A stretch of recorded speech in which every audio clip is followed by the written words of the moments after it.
As you already know, in his book, NASA Mooned America, Ralph Renee used 3 color photos. 1 from Apollo 14 and 2 from Apollo 16. The most prominent anomaly in this Apollo 16 photograph is a lump of rock that is clearly embedded with a capital letter C. Somebody told me that in Hollywood when they do a set, the set manager comes around and drops cards on the ground and it says A, B, C, D, E, F, G, H, or 1 to 10 or whatever, and the prop men, whatever you call these people, they come out and they put that particular prop over the card. But in Hollywood, they're smart enough to turn the thing upside down so you can't see the mark on the prop. What a coincidence that there should just happen to be another C directly below that rock. Not only was the prop label left visible, but also the marker. After the first printing of the book, Ralph Renee tried to get duplicates of the photos. As he predicted, NASA had found a way to make them difficult to obtain. Case in point, all NASA photographs are individually numbered. They changed all the frickin' numbers after I brought my book out. And then they lost the crossover list. Did you ever hear of anything like that? Those numbers that got printed so boldly under those photographs? Yeah, no, I noticed those. They were gone. Yeah. We just took them away and substituted others. And what are the others? Well, we lost it. Later, in 1999, Renee tried again to get the photographs. He was told that Barra King Studios in Maryland now supplied NASA's photos. Still unable to get NASA's new numbers, Renee sent them black and white scans of the pictures in question. And then of course I got, instead of, when I reordered, we finally found it, I ordered an 8x10 glossy. I got a 5x6 or 5x7 with everything airbrushed out. Yeah. It seems NASA took that extra step by removing the incriminating evidence from their pictures, though curiously, the C on the ground was still apparent.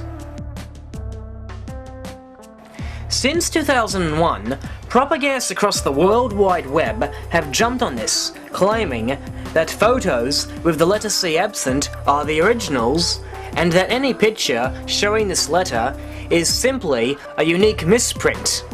That a hair got caught on the negative when the guys at the Lunar and Planetary Institute were making prints of the image. Interestingly, many of these propagandists present this response as common knowledge, but there are a small few who actually give a footnote for this finding. On his webpage regarding this photograph, Jay Winderley tells us, in 2001, Steve Troy of LunarAnomalies.com undertook a lengthy investigation.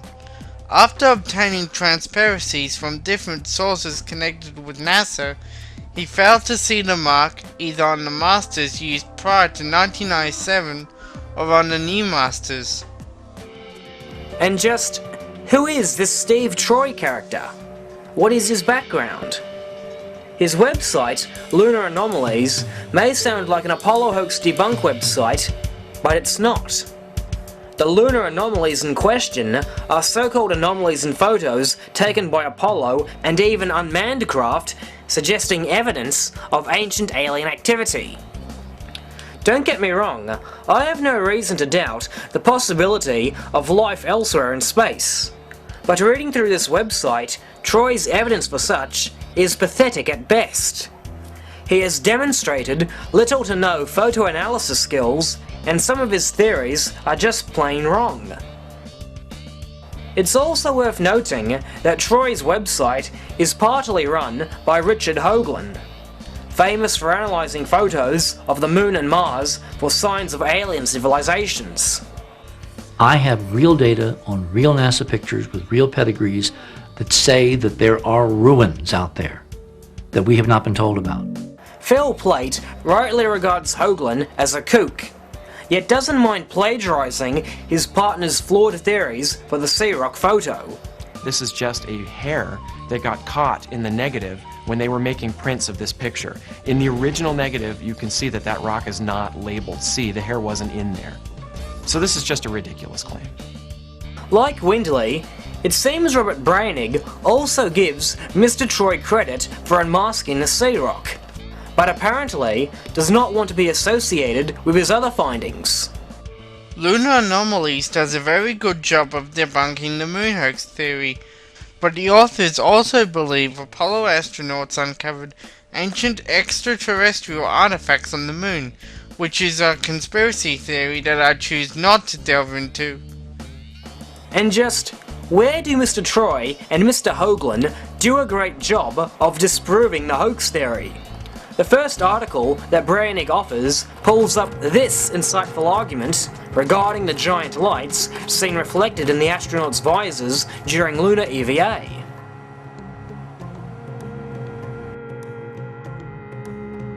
Our explanation for this remarkable observation is firmly grounded in our investigation of the real conspiracy that NASA has worked so hard for over 40 years to cover up the presence of ancient glass-like ruins on the moon. It is these ruins, sticking up above the lunar horizon and physically intervening between the low-angle sun and the Apollo astronauts roaming across the surface, which create the magnified halo of scattered light seen in the gold visors. I've always been amazed that all propagandists wouldn't dare trust the photo analysis of a man who doubts that the moon landings happened.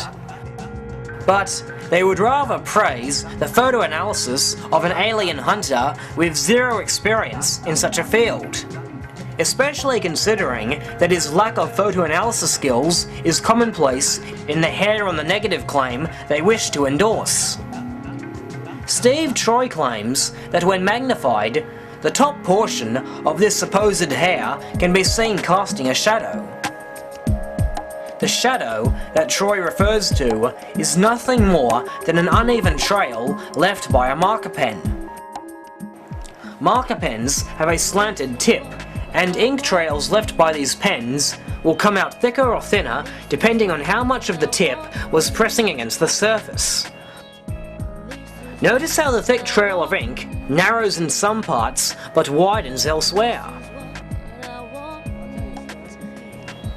When the stagehands marked these props, the marker pen was probably pressing more thoroughly against the paper mache when they were drawing the top curve in the letter C, creating what Troy misinterpreted as a shadow. As we've just demonstrated, the C rock was discussed on a recent Penn and Teller episode. Somehow, this guy put the C up. He had a whole bunch of ways he could have put that rocket. He put it with the C up because that is a definite capital C. So the prop man blew it. This is not the moon. This is a set, period. The producers had promised Renee a copy of the episode, but they never kept their word. Oh, I never saw that. Them bastards promised me a copy too, and I never saw it. Well, they did show you with copies of your book and your website, but I tell you what they did do, right? They also try to make fun of you as well. Of course. Here's a short list of some of the things that they said. You're stapling your book together by hand. No wonder space-age technology seems impossible to you. Yeah. Go ahead. He keeps his water in a vodka bottle and labels it with a capital V. They were just, mocking the Sea Rock thing. In other words, they were shooting when they weren't supposed to be shooting. That's what they did. Alright. Mm-hmm. So you had no idea that you were on camera then, or? Well, I use those vodka bottles to hold my water. Because I need bottles to hold my water. I make my own water, Jarrah. Uh-huh. I ain't drunk that city shit for years. That stuff's pure poison. There's always fluorine in it, even when they're lying to you about it. Then there's chlorine in it, which who the hell needs chlorine in their system? You know, in Europe they use peroxide, which enhances your health. Here they tell you, it's poison, you drink it, you'll die. But let's get back to that supposed prop rock. Here's what they have to say. They actually said stuff about the Sea Rock on that program as well. To get this, they say that the version of the Sea Rock, without the C on the rock, they say that that's the original printing. Oh, and I faked mine. They say that's just a hair that got caught on the negative, the C. Get the fuck out of there. I took that. I found that picture in an old space technology book that dated back to oh my God, about 70, 75 or something. The same sea rock is visible as hell. The space technology book that Rene refers to was listed in his bibliography. It was titled The Illustrated Encyclopedia of Space Technology, published in 1981. I managed to find a copy of the book, and sure enough, the photo containing the sea rock was clearly visible on page 164. Remember, Steve Troy and Propagast alike make the bold claim that any copy of this photograph showing the sea is a unique LPI misprint. The presence of the sea has been tracked down to a single print made by the Lunar and Planetary Institute in Houston. All of the copies that have the sea rock can be traced back to this one print. Therefore, if this is true, then the editor for this book also got his copy from the Lunar and Planetary Institute.